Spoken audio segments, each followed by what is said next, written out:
The Voice Vista Podcast, venture by Pooja Prasoon. The Voice Vista presents podcast artistic minds. Podcast K is episode में समीर देसाई को film actor और एक अनुभवी कलाकार धनंजय वाबले के साथ बात करने का सम्मान मिला है। फिल्म और मंच पर दर्शकों के अनुभव के साथ धनंजय जी ने दर्शकों को मंत्रमुग्ध करके अभिनय के माध्यम से स्टोरी टेलिंग की कला में महारत हासिल की है। हर एक रोल के साथ वे थिएटर की दुनिया और लाइव प्रदर्शन की शक्ति के लिए समर्पित जीवन के उतार चढ़ाव को हमारे साथ शेयर करेंगे। आइए सुनते हैं एक कलाकार की कहानी उनकी जुबानी। Hello and welcome to Artistic Minds, the podcast that delve deep into the creative genius of 11 different artists from diverse segments. This podcast is brought to you by Voice Vista Podcast, which is ventured and conceptualized by visionary Pooja Prasoon and coordinated by Sunita Chauhan. This show is a celebration of innovation, passion, and mastery in the arts. I'm your host, Samir Desai, and together we embark on a journey to explore the minds behind the masterpieces, the inspirations that drive them, and the stories that define their legacy. Get ready to be inspired, intrigued, and enthralled as we uncover the essence of artistic brilliance. This is Artistic Minds, and on behalf of entire team, let me extend my heartiest gratitude to each one of you for your wonderful support and all your feedbacks which we are receiving. Keep watching us, keep sending us feedbacks, and keep supporting us. In today's podcast, we are honored to feature a true luminary in the world of theatre and film, none other than Shri Dhananjay Ji Wable. Renowned as a versatile theatre artist and actor in films, Dhananjay Ji's captivating performances have enthralled audiences in India and abroad, earning him widespread acclaim and adoration. From the vibrant street of Nashik to the global stage, his artistry transcends boundaries, captivating hearts and minds with his exceptional skills and profound storytelling. Join us as we embark on a fascinating journey through the life and career of this legendary artist. Ladies and gentlemen, please welcome Shri Dhananjay Ji. Sir, please join us. Namaskar, sir. नमस्कार. Welcome to the podcast. Dhananjay जी, आपकी एक theatre artist और film में एक actor की जो journey रही है वो किसी फिल्मी स्टोरी से कम नहीं है, और जब भी आपने परफॉर्म किया है आपने दर्शकों के दिलों को छुआ है। लेकिन हम ये जानना चाहते हैं कि आपकी ये जर्नी, ये जो स्टोरी, ये शुरू कहाँ से हुई और कब आपको ऐसा लगा, आपको कब वो पता चला कि ये पैशन है मेरा और मुझे इसी में करियर करना है? कहाँ से शुरू हुआ? तसं बघायला गेलं तर लहानपणीच आपल्याला वाटत असतं की मला काहीतरी करायचं. जी आई वडिलांनी वाटत असतं माझ्या मुलाने अमुक व्हावं की तमुक व्हावं. जी मग काही मुलांचं असं असतं की ते खेळामध्ये करिअर करतात, पण माझ्या खेळामध्येच माझं करिअर हे करायचंय मला, हे त्यावेळेला डिसाईड झालं. क्या बात है. म्हणजे माझे खेळ, मला जो आपण भोवरा खेळतो, पतंग खेळतो, हे मी फार कमी खेळायचो. माझ्या खेळामध्ये नेहमी ऍक्टिंग होऊयात, आपण अभिनय हा दडलेला असायचा. तो भातुकलीचा खेळ मराठीमध्ये जो खूप प्रसिद्ध आहे, मराठी ज्याला म्हणतात भातुकलीचा खेळ. मग तो खेळ करत असताना एक नवरा होतो, बायको होतो, डॉक्टर होता, काहीतरी कॅरेक्टर होतो, कोणी चोर होतो, मग कोणीतरी दरोडा घालतो, काहीतरी अशा अनेक कॅरेक्टर असतात. जी जी हे खेळ मी खेळायचो लहानपणापासून. त्यानंतर पूर्वी एक 5 पैशाला 25 पैशाला एक 5-25 अशा त्या फिल्म्स यायच्या ज्या एडिटरने कट करून त्याचं हे असायचं. मग त्या आम्ही विकत घ्यायचो. तो बघायचा एक आनंद वेगळा होता. मग कुठून तरी काय माहित नाही कसं तो शोध लागला आमच्यापर्यंत आला. आम्ही आमच्याकडे एक फ्लॅट होता रिकामा जो आमच्याकडे होता. त्यामध्ये पूर्ण अंधार करायचो आम्ही. बाहेरून आरसा कुठला तरी फुटलेला इकडून तिकडून शोध घ्यायचा किंवा घरातला घेऊन यायचा. तो रस्त्यातनं त्याच्यावर लाईट मारून तो असा फोकस मग तिथे तो भिंग लावून मग त्यामध्ये ती फिल्म अडकवायची आणि पुढे कुठेतरी कॅलेंडर आडवं लावून म्हणजे तो स्क्रीन त्यावर तो आम्ही पिक्चर दाखवायचो मुलांना वगैरे. हाच खेळ. ज्या वसाहतीमध्ये मी राहत होतो तिथे जिना असतो आपण स्टेअरकेसच्या खाली जी जागा असते तिथे सगळ्या मुलांना मुलींना एकत्र करून काहीतरी असं एक थॉट यायचा डोक्यात. मग मी नाटक खेळायचो आणि तेच पुढे पुढे चालत आलं. मग अशी खरी तर सुरुवात हीच आहे माझी. आणि अशा ठिकाणी मी होतो नेहरू नगर जे नाशिक रोडमध्ये जिथे India security press currency note press जिथे नोटांची छपाई होती त्या कामगार घरातला मी. माझे वडील तिथे होते त्यामुळे तिथे सगळे सारखीच मुलं. आम्हाला वेगळा असं काही टाइमपास किंवा फार खेळणं नाही. सगळे मैदानी खेळ किंवा मग असं काहीतरी ह्या पद्धतीने. आणि तशी ती तिथे सुरुवात झाली. त्यामुळे तिथे असं फार वेगळं काही वर्कशॉप अभिनयाचे तर अलीकडे तर आपण बघतोय की गल्लोबोळी अभिनयाचं वर्कशॉप. इथे हे शिबिर तिथे ते शिबिर होत आहे. तसं त्यावेळेला आम्हाला तिथे काहीही नव्हतं. परंतु ते आतमध्येच कुठेतरी होतं. मला माहित नाही कसं कुठून. परंतु तो माझा आवड आणि माझा खेळ आणि माझं करिअरचं कदाचित आज जे मी करतोय ते मी 50 वर्षापूर्वीच करायला सुरुवात केली. म्हणून आता कुठे जो काही आहे त्या गोष्टींमुळे. सो नेचुरली टैलेंटेड थे और बचपन से ही इसकी आपको एक शौक था और उसी में आप खेलते थे आपने बोला. करेक्ट. और वो खेल बढ़ के आज इस लेवल पर आ गया कि आपका एक सक्सेसफुल करियर रहा है और आप उन गिने चुने आर्टिस्टों में से हैं जो स्टेज और फिल्म दोनों में काम करते हैं. तो हम आपसे ये जानना चाहते हैं कि दोनों में एक्टिंग है लेकिन दोनों की एक्टिंग फॉर्म अलग अलग है और उसके अपने कुछ चैलेंजेस हैं, उसकी अपनी कुछ मजा है हर एक दोनों फील्ड की. हम आपसे वही जानना चाहते हैं कि स्टेज और सिनेमा स्क्रीन दोनों में आपको जब अलग अलग भूमिकाएं निभाने को आती है तो कैसे एडजस्ट करते हैं और क्या एडवांटेजेस और क्या ऐसे चैलेंजेस आते हैं दोनों में अलग अलग. थोड़ा सा अगर आप उस पर प्रकाश डालेंगे तो मजा आएगा. बेसिकली स्टेजवर आपण ज्यावेळेला काम करतो किंवा आता आपला नाटकाचा प्रयोग तर साधारण 15 दिवस 1 महिना 2 महिने 3 महिने हा असा अवधी आपल्याकडे त्याची प्रॅक्टिस करायला सराव तालीमसाठी वेळ असतो. त्यामुळे आज मी हे एक वाक्य आहे ते ह्या पद्धतीने बोललो. उद्या कदाचित त्याच्यावर एक वेगळा विचार होऊन आपण वेगळ्या पद्धतीने ते एक्सपोज करू शकतो. प्रयोगापर्यंत आणखी वेगळं. प्रयोगामध्ये असं लक्षात येतं की कदाचित हे असंही नको त्या पलीकडे आपण आणखी चांगलं करू शकतो. हे सगळे चान्सेस असतात. मात्र स्टेजवर गेल्यावर एकदा ते वाक्य आपण बोललो किंवा तो प्रसंग आपण एका ठरलेल्या पद्धतीने सादर केला तर त्याला चॅलेंज नाही, त्याला रिटेक नसतो. स्पॉन्टेनियस. आणि 1000 डोळे तुमच्याकडे बघत असतात, 1000 कान तुमचं ऐकत असतात. त्यामुळे तिथे खूप अलर्ट राहावं लागतं. तीच गोष्ट आपण ज्यावेळेला स्क्रीनसाठी असते. मी सिरियल किंवा ही मालिकांसंदर्भात नाही बोलत, सिनेमाच्या बाबतीत.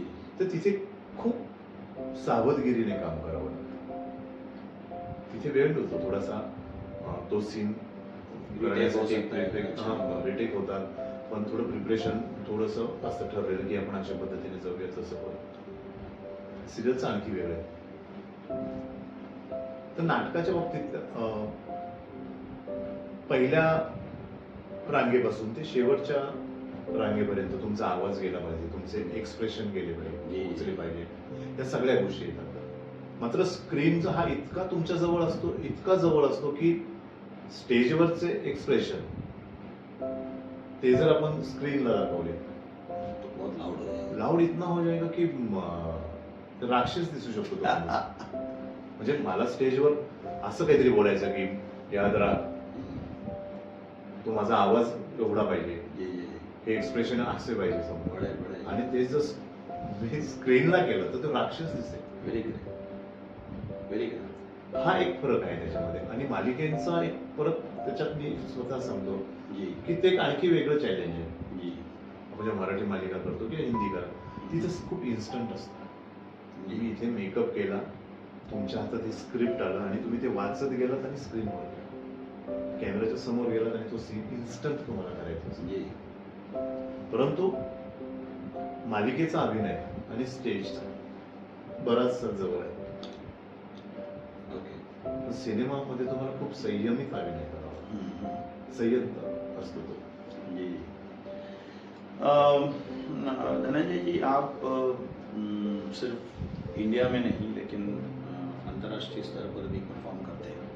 सो अब वहाँ की एक्टिंग, वहाँ के जो कल्चर है, वहाँ का जो स्टेज या एक्टिंग के बारे में उनकी जो समझ है वो हमसे बहुत अलग है. भाषा तो खैर है ही अलग. तो जब आप अक्रॉस द ग्लोब जब आप परफॉर्म करते हैं तो कैसे अपने आप को तैयार करते हैं, पहला बात. दूसरा बात कि ऐसा क्या आपके अंदर बदलाव लाते हैं कि आप वहाँ के दर्शकों के साथ डायरेक्ट जुड़ जाए. आता मी त्याला खाद्य संस्कृतीमध्ये उत्तर देईन. ओके समजा आज नाशिकमध्ये प्रसिद्ध आहे मिसळ. जी तर मिसळ तुम्ही अमेरिकेत खाऊ घालायची असेल, तुम्हाला ऑस्ट्रेलियामध्ये खाऊ घालायची असेल, किंवा तुम्हाला कोणाला खायला द्यायची असेल दुबईमध्ये, जी तो तुम्ही तितक्याच मेहनतीने ज्या पद्धतीने इथे बनवा ती तशीच्या तशी तुम्ही तिथे. बाकी फार वेगळं करायची गरज नसते, कारण तुमचं ते प्रिपरेशन झालेलं असतं ना. जी त्यामुळे वेगळी काही पद्धत नाहीये. नाटक पडदा उघडतो ते बंद होईपर्यंत तुम्ही तेच असता. जी तर तुम्ही नाशिकमध्ये परशुराम सायकलकरला नाटक केलं तर तिथे जी तुमची एनर्जी असते, जो भाव स्वभाव घेऊन तुम्ही ते कॅरेक्टर करत असतात, कालिदासला तेच तिथे, काही वेगळा फरक नसतो. ओके त्यामुळे हा प्रश्न येत नाही ऍक्च्युअली. बहुत इजी होता है. इझी होत आहे. जे इथे आपण करू तेच तिथे. ते आपल्या मनाचं असतं की आपण बाहेर आहोत आणि मग हे लोकांचं काही नाही. तेही आपल्यापर्यंत येतात तर ते एक सामान्य एक प्रेक्षक म्हणूनच येतात. आणि आपण एक मनापासून प्रामाणिकपणे ते नट म्हणून ते तेवढं तसंच काम करायचं. दडपण असू शकतं, येतही किंबहुना ते यायलाही हवं. जी हाँ, उससे और परफॉर्मेंस अच्छा ही होता है. अच्छाही होत आहे. बाकी असं फार वेगळं काही टेक्निक नाही, कुणाचंच नसतं. ओके गाणं जर इथे आपण करतोय, मुंबईमध्ये एखादा प्रयोग आहे जी किंवा गाण्याचा शो आहे, तिथे जे गाणं आहे तेच आपण तिथे गातो ना. जी वेगळं काही नसतं. ओके त्याच्यानंतर ज्या भेटी होतात त्यात मात्र थोडंसं असतं. बाकी परफॉर्मन्स मध्ये कोई बिग ऐसा ट्रांसफॉर्मेशन नाही नाही, कुछ नाही. नासिक क्योंकि आपका होम टाउन भी है, आपके दिल में नासिक के लिए बहुत ही स्पेशल जगह है. नासिक का जो कल्चर एंड हेरिटेज है वो आपके आर्ट फॉर्म पर कितना प्रभाव रखता है और उससे आपको क्या फायदा या नुकसान. नासिक के कल्चर और हेरिटेज. गंमत अशी आहे की नाशिकचं एक स्वतःची एक सांस्कृतिक ओळख आहे.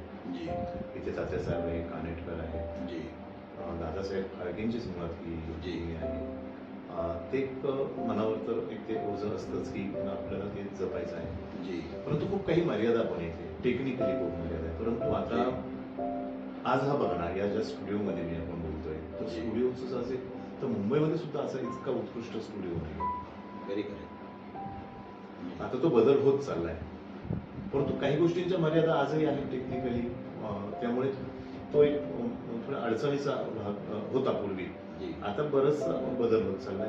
जी आणि त्यामुळे इथला जो प्रभाव आहे बऱ्याचदा भाषेचा येतो ओके की एक प्रमाण भाषा. मग पूर्वी ती मुंबई आणि पुणे, मुंबईची पण एक भाषा बदललेली. जी जी स्पेसिफिक नाही, तिथे नाही काय हाय ते नाही म्हणणार नाही, काहीतरी तो एक वेगळाच प्रकार आहे. पुण्याची भाषा असं म्हणायचं की प्रमाण भाषा. आपली बोलीभाषा नाशिकची जी आहे ती तिला एक वेगळ्या पद्धतीचा एक रगेल एक स्वभाव आहे असं दिसतो त्या माणसाला, इतरांना तसं. पण अलीकडे ते सगळं, आणि आता तशी काही मर्यादा राहिली नाही. असे अनेक चित्रपट आल्यानंतर वेगवेगळ्या धाटणीचे, मग वेगवेगळ्या प्रांतातले, प्रांत म्हणजे तसेच की आपला जिल्ह्यांचे रिजन वाईज महाराष्ट्रामध्येच अनेक प्रकारे, खानदेशी वेगळी, पश्चिम महाराष्ट्र वेगळे, विदर्भातली वेगळी, तुमची परत खानदेशमधली वेगळी, नाशिकची वेगळी, पुण्याची वेगळी, मुंबईची आणखी वेगळी, आणखी ऐराणी वेगळी, अशा खूप भाषा आहे आणि त्याचा प्रत्येकाचा एक गोडवा आहे. त्यामुळे प्रत्येक भाषेचं आपल्याला एक वेगळं ते स्थान आहे. आणि आता काय नाही, सगळं समृद्ध होत चाललंय दिवसेंदिवस. सगळे लेखक सुद्धा त्या त्या भाषेमध्ये लिहित आहेत आणि कामं करत आहेत. और एज एन एक्टर आपको वो डिक्शन और डोनेशन और ये सब पे बहुत ध्यान देना पड़ता है. ये नहीं कि आप अगर नासिक से तो आपके हर डायलॉग में वही आ रहा है, ऐसा नहीं होना चाहिए. और वो आर्टिस्ट कर लेता है. कभी कभी अभी कुछ है आर्टिस्ट जो बदलाव नहीं ला सकते, तो अभ्यासाचा भाग आहे बरं, परंतु ते करावं लागतं तुम्हाला. तुम्ही पुण्यातले असाल आणि तुम्हाला पश्चिम महाराष्ट्रातलं सांगितलं तरी तुम्हाला तिथे, पण मग त्यासाठी परत अभ्यास आणि वेळ तितकी. म्हणून सिनेमात एक वेळेस तुम्ही ती वेळ घेऊ शकतात, कारण ते डिझाईन असतं की काही महिन्यांनी आपल्याला करायचं आहे. मग त्याचं वर्कशॉपही घेतात अलीकडे, खूप चांगली पद्धत निघाली. हा, की त्या पद्धतीची ही लहेजा तो आला पाहिजे. सिरियलमध्ये मात्र तो गोंधळ होतो. म्हणजे एकाच सिरियलमध्ये जर स्थळ दाखवलंय नाशिक आणि तिथं आर्टिस्ट सगळे महाराष्ट्रभरात नाही येत आहे, प्रत्येक जण प्रयत्न करतोय वेगवेगळा. तुम्हाला ऐकायला बघताना लक्षात येईल की प्रत्येक जण वेगवेगळ्या पद्धतीने बोलतोय. पण तितकं बघितलं जात नाही, कंटेंट बघितलं जातं, काय विषय आहे तिकडे बघितलं जातं. जो अभ्यासक आहे त्याने बारीक बघितलं म्हणतो अरे नाही, हा बोलतोय, हा पश्चिम महाराष्ट्रातली भाषा बोलतोय, पण त्याचा मुलगा मात्र मराठवाड्यातली बोलतोय. आणि त्याची आई एक वेळ चालू शकते, पण त्याचा चुलता तो जिथला आहे तो वेगळं काहीतरी बोलतोय. एक ही फॅमिली में 4 लोग होत आहे, परंतु सिरियल मध्ये थोडंसं ऍडजस्ट होत होते. सर, आप जब एक्ट करते हैं, as it is it's a very difficult form of performing art, और ऑडियंस तक पहुंचना चाहिए वो जो भी कैरेक्टर है उसकी बातें. एक कैरेक्टर जब आपको मिलता है तो आप कैसे प्रिपरेशन करते हैं उस कैरेक्टर के लिए, स्टेज पर या सिनेमा में? किस तरह से उसको तैयार करते हैं पहले, क्योंकि आपको खुद में तैयार करना पड़ता होगा तभी आप अभिनय के रूप में बाहर ला सकते होंगे. तो क्या कैसे प्रिपरेशन करते हैं, क्या चैलेंजेस आते हैं उसमें, वो अगर हमारे दर्शकों को बताएंगे तो. मुळात कुठलंही कॅरेक्टर आलं जी, तर त्याचा जन्म कुठे झाला, जी, त्याचा जन्म कुठे झाला, त्याची आर्थिक परिस्थिती काय असेल, जी, त्याची शैक्षणिक पात्रता काय असेल, त्याचा व्यवसाय काय असेल, जी, त्याचं वय काय असेल, तो पुरुष आहे की स्त्री आहे, जी, ह्या बेसिक गोष्टी. त्याच्यानुसार तो, मग ते सिरियल असो, नाटक असो, सिनेमा असो का वेब सिरीज असो, हा सगळा आधी विचार हे डिझाईन करावं लागतं. ते लेखकाशी बोलून, दिग्दर्शकाशी बोलून, किंवा ते जशा पद्धतीने आपल्याला संवाद साधून सगळ्यांशी ती सुरुवात करावी लागते. जी, त्याच्यामध्ये कन्फ्युजन असू शकतं, परंतु ते बोलून होऊ शकतं. जी. अशा पद्धतीने बेसिक ही सुरुवात होती कुठल्याही कॅरेक्टरची, कुठल्याही असो मध्ये. आता तो जर घुसमट असलेला एखादा माणूस आहे, त्याच्यामध्ये काहीतरी त्याच्या आतमध्ये घुसमट चालू आहे, डिप्रेशन मध्ये गेलाय, मग का गेला असेल हा. आता हे मध्ये झालं, एक कॅरेक्टर मध्ये झालं की एक माणूस असं खूप डिप्रेशन मध्ये आहे आणि तो समोर प्रेझेंट झाला, तर त्याला काहीतरी लॉजिक असेल ना, का झाला. बिलकुल. मग मी विचारलं हा का झाला. मग तो XYZ कुठेतरी हा ऑफिसर होता, ओके, म्हणजे तो शिकलेला होता, त्याचा जन्म कुठला असावा, त्याच्या आई वडिलांचं काय, हा कुठून, नेमकं कारण काय. जरी लिहिलेलं नसेल तरी तुम्हाला तो शोध घ्यावाच लागतो कुठल्याही क्षेत्रात.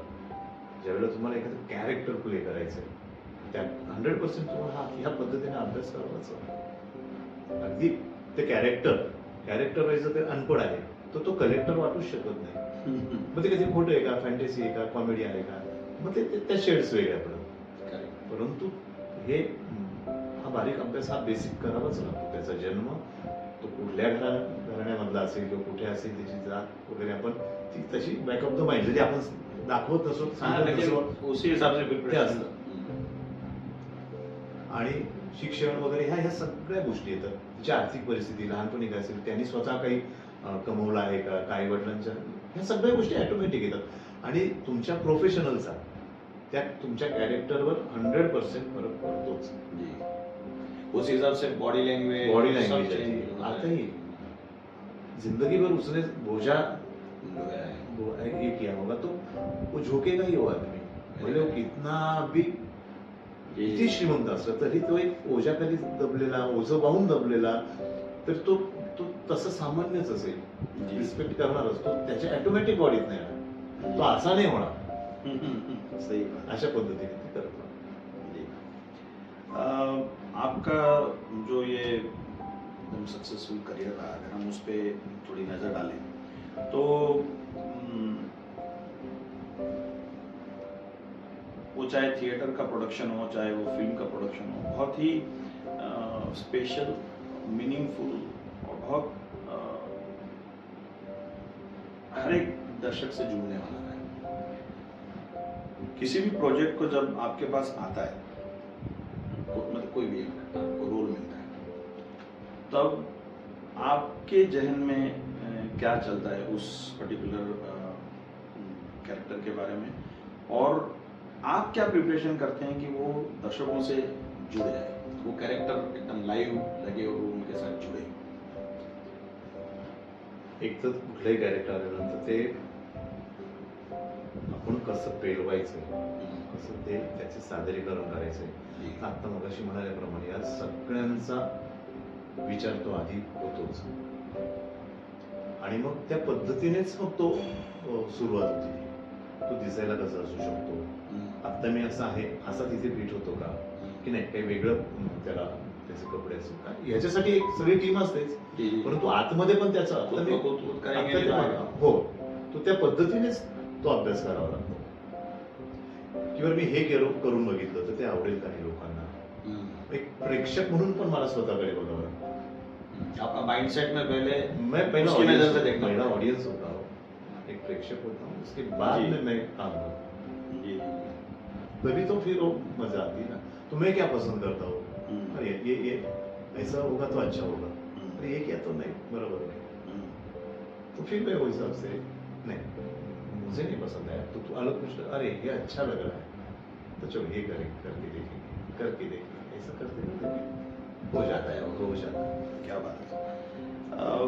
कोई भी एक प्रोजेक्ट है, let it be on stage और फिल्म, वो प्रोजेक्ट में जितने लोग, कई सैकड़ों लोग उसमें इन्वॉल्व हैं, वो जब तक सब एक कलेक्टिवली एक प्लेटफॉर्म पर नहीं आएंगे तब तक वो जो प्रोडक्शन बाहर आया वो एक लाइन में नहीं दिखता. तो कोलैबोरेशन इस इंडस्ट्री की एक जान है. आप लगातार आप काम करते रहते हैं, अलग अलग प्रोजेक्ट, अलग अलग डायरेक्टर्स, अलग अलग को आर्टिस्ट, अलग म्यूजिक डायरेक्टर, सब अलग रहते हैं.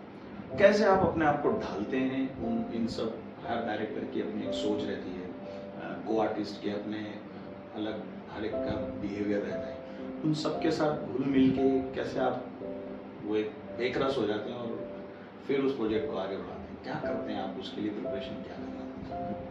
बहुत सिंपल फंडा है. पहले तो कहीं भी जाओ आप, एक आदमी बन गए जी, वो भी अच्छा आदमी जी, कैरेक्टर बाद में जी, नाटक हो या सिनेमा हो या और कुछ भी हो जाए वो बाद में जी, पहले हम इंसान है. जी, जब सेट पे जाता हूँ, स्पॉट बॉय से लेकर प्रोड्यूसर तक, डायरेक्टर, सब कैमरा, सबके साथ घुल मिसळून आपण जर काम केलं त्यांच्याबरोबर तर काही प्रॉब्लेम येत नाही. आणि मग कॅरेक्टरचा अभ्यास करणं सोपं जातं. कम्फर्ट झोन जोपर्यंत तुम्ही करत नाही स्वतःवरती, कुठल्याही फील्डमध्ये, नाटक, सिनेमा किंवा यातच नाही म्हणा, तुम्ही कुठल्याही ऑफिसमध्ये काम करताय, कुठे करताय, आणि तिथे तुम्ही तुमचा काहीतरी ॲटिट्यूड घेऊन गेले, मी काहीतरी वरतून आलेलो आहे, अशा पद्धतीने गेले तर तिथे तुम्हाला सपोर्ट होणार नाही. तुम्ही कितीही हुशार, टॅलेंटेड, काय म्हणायचं तुम्ही म्हणा, असं होत नाही. लोक बरोबर बोट करतात ते असंच आहे किंवा तसंच. तुम्ही सगळ्यांचा सन्मान करा, लोक तुमचा सन्मान करतील आणि काम करताना तुम्हाला सगळे सपोर्ट करतील, मग ते सगळं सोपं जातं. मग तो आर्टिस्ट असो किंवा मग तो तुमचा स्पॉट बॉय असो किंवा काय असो, जी। तो कभी कोई ऐसा आपके ऐसे एक्सपीरियंस में है कि कोई बहुत रिनोन आर्टिस्ट के साथ आप काम कर रहे हो, वो तालमेल नहीं जमा, ऐसा कभी हुआ? नाही, असं झालेलं नाही. खरं तर खूप चांगल्या मोठ्या लोकांबरोबर काम करण्याची संधी मिळाली. निरोप फुले असतील, ते विक्रम गोखले, सदाशिव अमरापूरकर. क्या बात है. तर आपण ह्या लोकांच्या फक्त किंवा सयाजी शिंदे आहे हम्म. की ह्या लोकांविषयी आपण खूप आदर आहे. महाराष्ट्रातले ही खूप मोठी नाव आहे. महाराष्ट्र नाही तर बाकी साऊथ काय भारत आणि भारताच्या बाहेर या लोकांचं नाव आहे आणि ते कायम राहणार इतकी मोठी माणसं आहेत. जी. परंतु ते माणसं म्हणून मी आता तेच म्हणलो, ते माणसं म्हणून खूप सामान्य वागले. चुकले तर नक्की ते बोलतात किंवा बोलले असतील आणि तो बोलायलाही पाहिजे, परंतु अन्यथा ते नटाला म्हणून खूप छान मदत करतात अच्छा. एकमेकांना. फार म्हणजे मला तसा काही वाईट अनुभव आलेला नाही. Okay, great great. त्यामुळे मजा आली त्यांच्या बरोबर हे काम करताना. तो वैसे ही जैसा आपने कहा ना कि हम जैसा बिहेव करेंगे वैसे रेसिप्रोकेट Exactly, वो भी एक कारण हो. ये जो पूरी इंडस्ट्री है बहुत चैलेंजेस से भरी हुई है और बहुत सारे ऑप्शंस हैं. अगर एक्टर की भी बात करें तो बहुत सारे ऑप्शंस हैं. आपके इस पूरे इतने लंबे करियर में एक जैसा तो कभी भी नहीं रहा होगा, उतार चढ़ाव आए होत होते नाही, हैं. होत नाही. सो कोई ऐसा चैलेंज जो जहाँ पर बहुत मुश्किलात है, हर तरफ जीवन में कुछ ठीक नहीं चल रहा है, उतने अच्छे रोल भी नहीं मिल रहे हैं और बहुत तकलीफ से गुजर रहे हैं, लेकिन आपने उन सब मुश्किलात को, उन सब तकलीफ़ों को अच्छे से ओवरकम किया और अपने इस एक्टिंग के पैशन को बनाए रखा. ऐसा कोई समय, ऐसा कोई वाक्य हो तो शेयर करें इंस्पायर होने के लिए. आता आज 22 तारीख, जी. मागच्या 25 तारखेची गोष्ट आहे. जी. 25/3 जी. शूटिंग केलं, घरी येत होतो. एका ठिकाणी एका कार्यक्रमामध्ये मी मला चीफ गेस्ट बोलवतो, तिथे गेलो. तिथून घरी जायला एक 20 मिनिटं उशीर झाला. कोण आले वगैरे मला कळलं नाही, ते सायलेंट असल्यामुळे. जी. जी. आणि मी घरी पोहोचलो मागच्याच 25 तारखेला, आज 22. घरी गेलो तर माझ्या लक्षात आलं घराच्या बाहेर गर्दी होती, माझी आई गेली. सॉरी. कसं असतं नटाच्या वाट्याला जी, जी, काही जी. गोष्टी येतात. आई गेली होती. ते डॉक्टर वगैरे सगळं, कारण ट्रीटमेंट नव्हती, घरीच होती, नॉर्मल होती ना, त्यामुळे काही तसं नाही. संपूर्ण रात्र आम्ही जागे, कारण रात्री गेली होती ती. सकाळी सगळे कार्यक्रम आटोपले तिचे. अंत्यविधी झाला, ते अस्थि विसर्जन वगैरे. जी. 5:30-6ला मी घरी आलो संध्याकाळी आणि 7 वाजता मी माझी बॅग उचलली, मी शूटिंगला गेलो. क्या बात है. रात्रभर शूटिंग केलं. सकाळी 6 वाजता घरी आलो, आंघोळ केली. एक दुसरं ऍडव्हर्टायझिंगचं एक माझं शूट होतं, तिकडे गेलो. तिकडे दिवसभर शूट केलं. परत ह्या सेटवर आलो रात्री. इकडे त्याचं जे काही क्लोज कटिंग बाकी होतं ते शूट केलं. दुसऱ्याची एक वेगळ्या सिरियलचं परत माझं शूटिंग होतं, तिथे शूट केलं. परत तिकडचं क्लोज कटिंग बाकी होतं, ते शूट केलं. 6 दिवस रात्रंदिवस काम करत होतो. घरामध्ये ही घटना घडली. जी. करावं लागतं ते. कारण तेच मला शिकणार ना की तिथे एक 125-150 लोक काम करतात. जी. ज्युनियर सिनियर सगळे हे ते. माझ्या एकट्यामुळे कोणाचं काही अडायला नको. हा वैयक्तिक प्रॉब्लेम आहे. काही. त्यावर मी ओव्हरकम केलं पाहिजे. त्यासाठी इतरांना वेटीस धरण्यात काहीच अर्थ नाही आणि त्यांना कारण सांगण्यात काहीच अर्थ नाही. जी. मला फार काही वाटलं तर मी एक कोपरा मला आहे माझ्यासाठी, तिथे मी जाऊन माझे डोळे पुसू शकतो, परत उभं राहू शकतो. आत्ताचीच गोष्ट हे असंही काम आवडतं. आणि बऱ्याच लोकांच्या आयुष्यात आलेलं आहे. जी. इसीलिए राज कपूर जी कहते थे ना कि the show must go on. पीछे क्या चल रहा है लाइफ में डजंट मेक एनी डिफरेंस.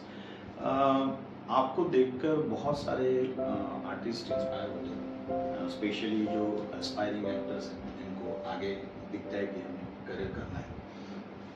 उन नवयुवकों को, उन एस्पायरिंग एक्टर्स को क्या आप संदेश देना चाहेंगे? उनको क्या ऐसी कोई टिप देना चाहेंगे कि इस करियर में आने के लिए क्या प्रिपेयर करें?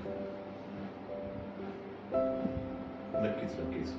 पहिली गोष्ट म्हणजे शिक्षण पूर्ण केलं पाहिजे त्यांचं. जी. ज्या डिग्रीज काय त्यांना मिळवायच्या त्या, की जेणेकरून सपोज इकडे जर तुमचं काही झालं नाही तर तुम्ही तुमचा निर्वाह करियर. पैसे तुम्ही कमावू शकले पाहिजे. जी. नाही तर खूप प्रॉब्लेम होता. मला तर नट व्हायचं होतं, मला तर हे करायचं होतं, कामही करत नाही, शिक्षणही अर्धवट सोडतात, तिथे एक प्रॉब्लेम होतो. ती एक गोष्ट आहे. दुसरी गोष्ट म्हणजे ह्या गोष्टी तुम्ही चांगल्या ठिकाणून चांगल्या लोकांबरोबर काम केलं पाहिजे. दिग्दर्शन म्हणजे काय, अभिनय म्हणजे काय, हा सगळा तुम्ही शिकूनच ते केलं पाहिजे. तुमची इच्छा आवड वगैरे हा भाग ठीक आहे, परंतु त्या पलीकडे तुम्हाला अभ्यासाची गरज आहे. हाही एक अभ्यास आहे, टेक्निकल आहे. सगळ्याच गोष्टी अभ्यास करून तुम्ही तिथे आले पाहिजे. मग त्यातच खूप करायचं असेल तर मग मुंबई युनिव्हर्सिटी आहे, तिथे आहे, ललित कला आहे, NSD आहे, त्याच्यासाठी तयारी करा. तुमच्या डिग्र्या घेऊन वैयक्तिक मग यात तुम्ही करा. FTI आहे, तिकडे तुम्ही करा. तर शिक्षण घेऊन करा, सहज नका. फार क्वचित लोकांचं करिअर होतं माझ्या. आणि आता कॉम्पिटिशन तर खूप वाढली. आणि आणखी एक गोष्ट म्हणजे की तुम्ही मोठे कोणी नट व्हा नका, मोठे ऑफिसर मोठे होऊ नका, पण मोठा माणूस होण्याचा प्रयत्न करा. माणूस तुम्ही पहिले जर झाले की तुम्हाला बऱ्याच गोष्टी सोप्या. 50% तुमचं काम तिथेच आहे. तो प्रयत्न असावा. कुठल्याही फील्डमध्ये काम करा, असं नाही की नट किंवा कुठलं डिरेक्टर, असं काही कुठेही जातो. माणूस म्हणून मोठे व्हा, सगळं तुमच्या पाहिजे. सर, अब तक का करियर तो बहुत शानदार रहा. भविष्य की तरफ अगर हम देखते हैं तो धनंजय जी का ऐसा कोई सपना या ऐसा कोई विजन कि ये मैं हासिल करना चाहूँगा before I close my acting career? आता सध्या तर काम करतोय ते सातत्यानं जोपर्यंत शक्य आहे तोपर्यंत करायचंच आहे. पण एक छानसं जे एक प्रोडक्शन मी करणार जेव्हा कधी मला करायचं, एक फिल्म मला करायची मनासारखी असेल ती. आणि बघूया आता काय कसं आहे, पण इच्छा आहे. आप नासिक का नाम रोशन कर ही रहे हैं, आगे भी इसी तरह से अच्छे अच्छे प्रोजेक्ट्स करके लोगों के दिलों को छूकर नासिक का नाम रोशन करें. आपका जो ये विजन है कि आप एक ऐसा प्रोडक्ट बनाना चाहते हैं मूवी के जरिए जहाँ पर आप अपने दिल की चीज़ों को रख सकें, पूरी टीम की ओर से मैं शुभकामना देता हूँ और भगवान से प्रार्थना करता हूँ कि वो आपका सपना जल्दी पूरा हो. Thank you. आपने अपने व्यस्त जीवन से हमारे लिए समय निकाला. पूरी टीम की तरफ से मैं आपका बहुत धन्यवाद, बहुत आभारी हूँ. और इसी तरह से आप लोगों को एंटरटेन करते रहे, ये हमारी इच्छा है सर.